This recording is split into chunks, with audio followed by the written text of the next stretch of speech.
Eh bien, aujourd'hui, je vais vous parler de aussi un coin dans lequel ma galerie d'art est arrivée. D'abord, excessivement intimement, j'ai un frère qui est d'ailleurs ici présent, qui achète une masure. Une masure, on se trouve dans les années 90, dans lequel il y avait des chiens. Des chiens et beaucoup de chiens dans une cour intérieure. Je décide d'installer mon atelier dans cet endroit. Les chiens n'étaient plus là, mais l'odeur y était encore bien persistante. Je m'installe là et je commence la sculpture. Et oui, je fais donc une terre et puis une deuxième terre. J'ai quelques copains qui y passent, bien sympathiques. Mon frère passe de temps en temps, il dit ouf, on va falloir ça, on va péter ça, on va démolir ceci, on va rétablir ceci. À un moment donné, je m'en vais donc et il commence ses travaux. Première ouverture du lieu, cette maison, 3 pièces en enfilade classique bruxelloise, petite cour intérieure qui était couverte où il y avait les chiens, tout était démoli, il y a un jardin, il y a une arrière-maison, et cette arrière-maison a été rénovée aussi. Et tout ce lieu est vraiment, vraiment magnifique. L'arrière-maison, elle tient un peu par hasard. En fait, cet architecte, qu'est-ce qu'il a décidé de faire? C'est de construire une maison à l'intérieur de la maison qui ne touche pas les murs et qui est toute construite bien droite au milieu de cette espèce de décoration de murs. Là-dessus, Frédéric me dit, voilà, pour l'ouverture de ça, j'aimerais bien que tu fasses quelque chose et tout. Je dis, ben oui, qu'est-ce qu'on pourrait faire? Il y a beaucoup de murs, oui, il y a beaucoup de fenêtres aussi. Je dis, ben si on tendait des câbles au-dessus et on copie la petite maison derrière sur la façade de l'arrière, de la première maison en rue, et on tend une grande toile pour mettre un espèce de vitraux entre les deux maisons. Oh oui, oh que belle fête fait-il, c'était parti, c'était flamboyant, ce décor était rocambolesque. Là-dessus, un architecte ne s'arrête pas à ça. Qu'est-ce qu'il va faire? Il va dire, j'ai retapé ça, maintenant j'ai fini, qu'est-ce qu'il y a à côté? Il y a à côté une autre maison. Donc il va reprendre tout ce patrimoine de maisons à côté, aussi des arrière-maisons, et tout rénover. Ça fait très bizarre de parler parce qu'il est là. Il aurait pu l'écouter en vidéo, mais ici il est en direct. Donc il va retaper tout ça, et alors là, c'est le énorme chantier. Vous avez souvent dans les maisons une petite réserve d'eau de pluie, et bien cette petite réserve d'eau de pluie devient une minuscule petite piscine à peine plus grande que cet appartement. Mais il a décidé d'en faire une piscine, donc il fait une piscine, petit jardin tropical, des plantes et tout ça, font que ce lieu est vraiment merveilleux, et derrière, il y a un grand loft. Il n'a pas encore attaqué le loft, que je décide de l'envahir. Je dis, tiens Frédéric, est-ce que je peux travailler dans ce loft? La terre, le sol est brut, en béton, je ne sais pas quoi, et il y a des grandes fenêtres. Et moi, je décide de faire ceci. Ce sont tous des rideaux. Et je peins, mais ils sont beaucoup plus longs. Hein. En fait, j'ai fait un déroulé. Après, je vous montrerai la jupe, je vous promets. Et donc, moi, j'ai fait tous ces rideaux qui flottent au vent sur le chantier, qui est déjà donc bien avancé en avant-plan, et cet arrière est encore en attente. Moi, je fais tous les rideaux, je me dis comme ça, Frédéric a des super rideaux. Et il me dit, mais c'est génial, ce coup des fleurs, c'est super, vas-y. Je dis, écoute, je viens de faire une expo à Linkebeek, dans ma maison personnelle. Et pour le jeu, qu'est-ce que je fais? J'ai accroché plein de toiles de ce format-là, que je vais quand même sortir. Donc vous allez voir l'arrière décor, ne le regardez pas, fermez les yeux, et voici l'avant de la toile. Donc je décide de faire en fait une reproduction de cette toile, mais comme Ikea, quoi. J'en fais plein. Et je l'ai fait avec des homes pour vieux, avec des enfants dans les écoles primaires, etc. Où je dis, bon voilà, on fait tout en batik, en fond. Et moi, en fait, quand tout est fini, je reprends les toiles et je fais vraiment ma petite fleur à moi, qui sont vraiment deux petites paires de seins, une petite ange, et je fais ça. Et à Linkebeek, je dis, je fais cette expo, ce que je vais faire, c'est publiciter ça sur toutes les artères qui viennent dans mon petit village. Donc j'ai attaché ceci aux arbres, aux poteaux électriques, à même des fois 10-12 mètres de haut. Et je me dis, ok, ils vont peut-être m'envoler, mais en attendant, tout le monde va en parler. Effectivement, il y en a une ou deux qui ont disparu. Je dois adorer l'idée de penser à quelqu'un qui est passé en voiture avec sa femme qui dit j'adore, j'adore, et le mec qui dit je vais te la chercher, et qu'il est monté au mat de coquette parce qu'il est monté vachement haut le mec, hein, parce que moi je suis venu qu'une échelle dépliable pour les installer. Lui il a dû grimper sur un poteau électrique qui marche sur une base convenable, mais quand tu arrives à 8-10 mètres, il te reste plus qu'un petit poteau comme ça sur lequel tu dois encore grimper pour attraper cette toile. Donc voilà, petit clin d'œil sur Linkebeek, sur cette toile, et chez Frédéric. Je décide de sortir au moins une trentaine de toiles comme ça. Je fais donc tout le rez-de-chaussée avec plein de fleurs. Et à l'étage, j'expose mon travail beaucoup plus personnel, qui est à l'époque un travail de matière, un peu comme des vieux murs italiens, les vieux murs des vieilles maisons en Grèce, plein de bâtines tentant, un petit écrit, un petit truc recollé. Donc c'est un travail beaucoup plus, je veux dire, intime, beaucoup plus représentatif de ma démarche artistique. Mais ceci va faire que même ma femme, avec nos enfants à l'époque, mon ex-femme, était content de ma vie artistique, parce que financièrement, ça rentrait tous les jours. Et dès qu'on arrivait aux heures de la Saint-Valentin, j'exposais dans tous les restaurants de Bruxelles, le plus possible. Avec ceci, pour les 300 €, vous pouvez avoir une toile comme ça, si madame aime bien, mais monsieur doit bien faire la démarche, serrer ceinture cette semaine peut-être, mais lui offrir une toile. Elles sont pas trop chères, et voilà. C'était donc beaucoup de succès. Maintenant, revenons à la fête chez Frédéric. Frédéric, c'est mon frère. Et c'est aussi quelqu'un qui m'achète régulièrement une toile. Je n'ai pas toujours eu la vie rose. Donc c'est un sponsor, c'est un mécène. Un mécène comme il est, mais voilà. Moi, je suis dans cette exposition et je lui dis, Frédéric, pour cette exposition, j'ai préparé un groupe de musique vraiment génial, jazzman et tout, vraiment génial, quoi. Ah oui, ça va coûter trop cher. Bah, je dis, écoute, ils sont 24 musiciens. Il m'a dit, t'es fou, que tu veux 24 musiciens, la salle sera déjà remplie. Je dis, oui, mais il y aura de l'ambiance, Frédéric. Il me dit, ouais, t'as raison, allez, vas-y.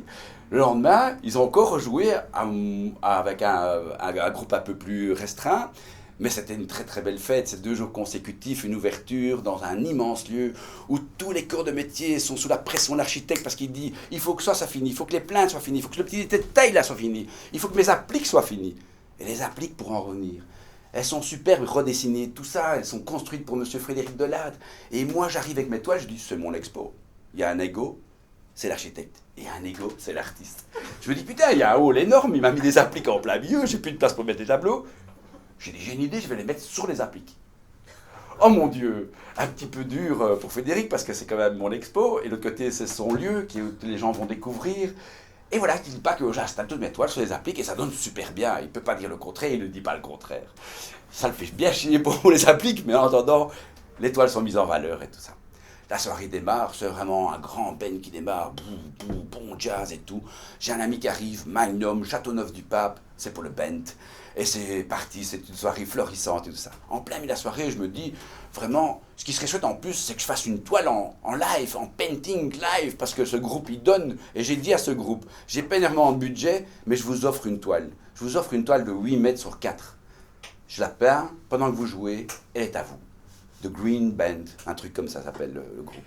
Là, dites pas que je peins ce truc en public, mais cet appartement, ce loft et tout vient d'être terminé, tout est ajouré, les plus beaux matériaux sont utilisés. Frédéric, il me voit peindre, plomp, il se dit, oh maman mia, qu'est-ce qu'il va encore me faire? Une tache sur ce plancher, il faut tout recommencer. Il n'y a pas encore eu un habitant dans ce loft, il est tout neuf, il doit être loué. Il n'y a encore eu personne dedans, à part une grande fête d'ouverture. J'ai fait ça, je vous promets, il n'y a pas eu de tâche. Mais j'étais aussi dans quelques états seconds, un peu fragiles, donc un peu difficilement gérables. On continue. Le lendemain, on refait la fête, avec un peu moins de musiciens. La fête est tout aussi belle et tout ça, mais mon délire monte. Mon délire monte. À tel point que tout d'un coup, Frédéric, il dit, bon, maintenant, t'arrêtes, quoi. Je dis, non, je vais mettre une tente sur une des terrasses en haut et faire un campement, là. Puis il me regarde, il dit, écoute, t'as déjà assez, quoi, t'es partout. Il n'y a plus un endroit où tu n'es pas. Parce que dans ce lotissement, tu as un bureau d'architecture, tu as un bureau de communication, tu as une boîte de pub. Mais tous ces gens ont des toiles à moi, dans le jour de l'ouverture, partout dans leur bureau. Parce que je suis venu, toc, toc, toc, bonjour, est-ce que je pourrais pas mettre un peu de toile parce que je fais un grand événement chez Frédéric et tout. Oui, le frère de Frédéric, bah oui, pourquoi pas. Et pour finir, il y a des toiles. Puis je vais chez les voisins. Bonjour, je pourrais pas mettre 2 petites toiles en vitrine? Oui, pourquoi? Parce que je fais de petites fêtes et tout chez les voisins. Ah oui, bien sûr.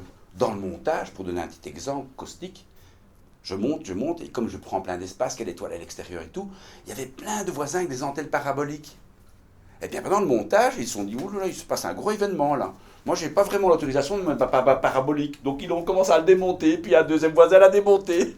Et au fur et à mesure, je me dis, mais putain, ils démontent tous leur antenne parabolique, il y a des mauvaises ondes ou quoi? Après, j'ai seulement réfléchi, me dis, ah mais oui, c'est parce qu'ils n'ont pas payé leur redevance télévision, sans doute, etc.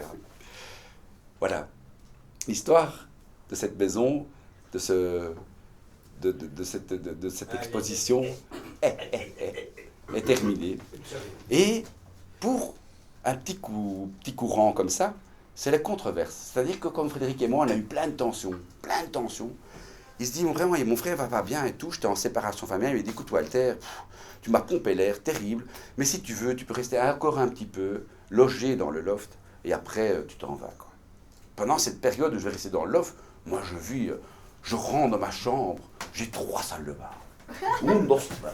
Tu ouvres, les petits carrelages ont été mis en position, les petits contre-jours, tout est chicos à mourir, tout est tout neuf partout.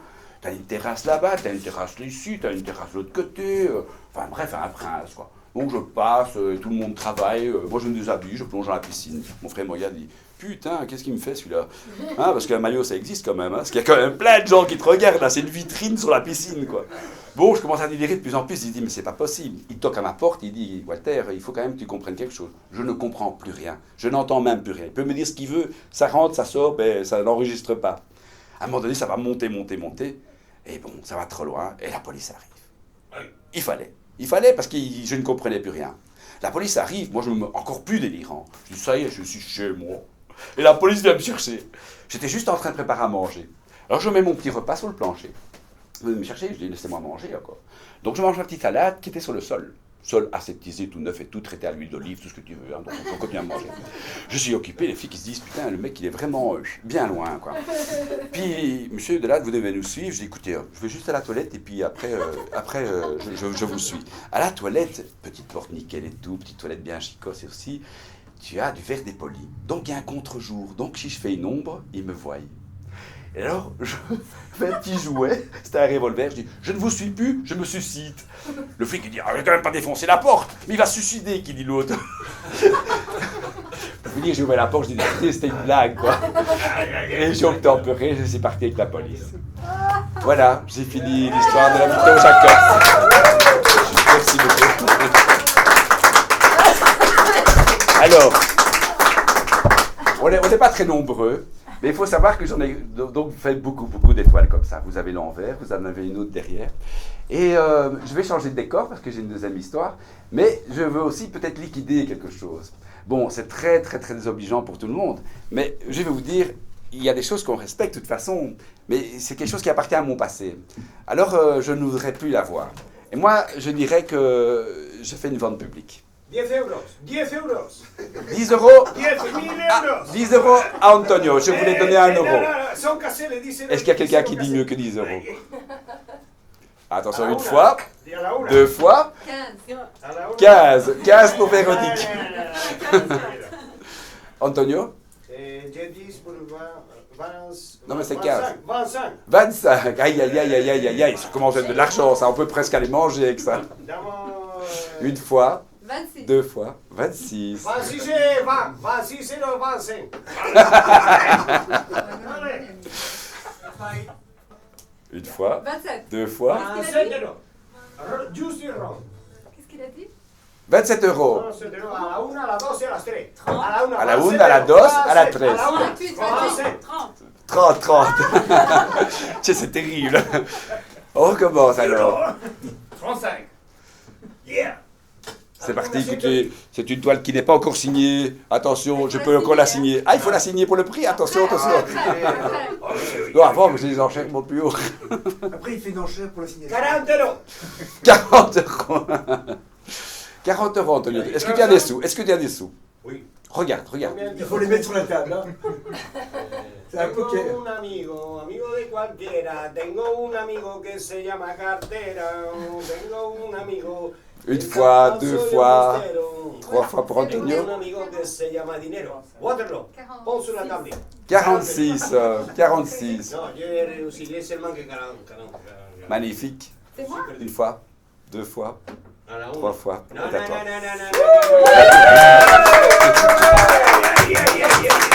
C'est dans le temps. C'est pas ça. Tu vas acquérir une Walter Zazou non signée. Mais t'inquiète pas, petite danseuse, on va le signer.